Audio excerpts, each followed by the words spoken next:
Hey there, Derbyverse, it's Nox, and I just got back from Rollercon, and I am tired, both physically and mentally. It was a great trip, great vacation. So thankful to Wicked Skatewear, sponsor, for the opportunity to go. But 6 days is a long time, and especially for an introvert. 6 days of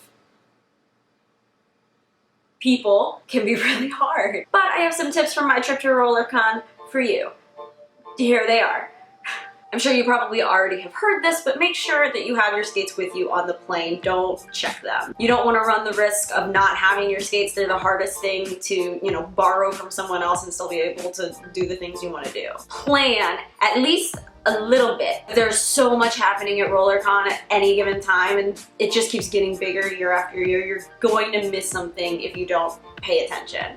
If you are an anxious or nervous person like myself, I highly recommend checking out the event space before you get on skates or do the things you're doing there. For example, I was super nervous for my ramp skating class, but then as soon as I saw the space, I was like, oh, that's not as scary and intimidating as I thought it was going to be. So if you're an anxious person, that really helped me. Maybe that'll help you. If you're a competitive person, I highly recommend you check that at the door. That kind of attitude is not going to be fun, and it's just not the place for it. Like you're gonna see in games, it is ridiculous costumes and hijinks and just ridiculous silliness. That everyone is on the same page, reaching out and trying new things. I took a dance class with Human Missile Crisis, and the lovely Pavey was my partner, and we did this really cool routine, and it was seriously so much fun. And I almost skipped that class because I thought I was gonna look stupid because, that's how the little voices in your head work. So, moral of that story, try new things. Don't be worried about looking silly. We're all there to have fun.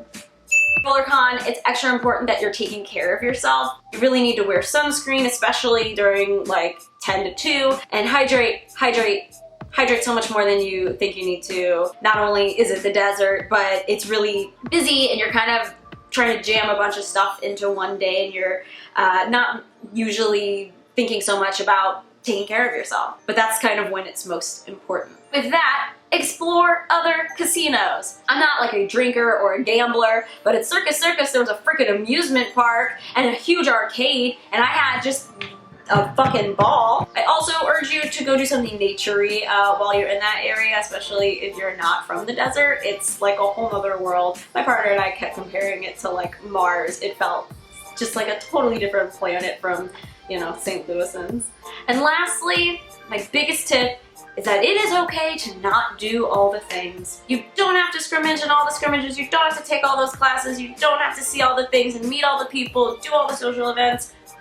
You can go back to your room and watch Netflix and eat donuts. That's what I did. It was great. I went to the Black and Blue Ball for 20 minutes. I looked super cute, so I'm kind of sad it was only 20 minutes, but then I got there and I was like, oh yeah, I hate parties with people that I don't know. Instead, I just like rested and chilled and got ready for the next day, and it made a huge difference in my trip. I'm glad that I have learned.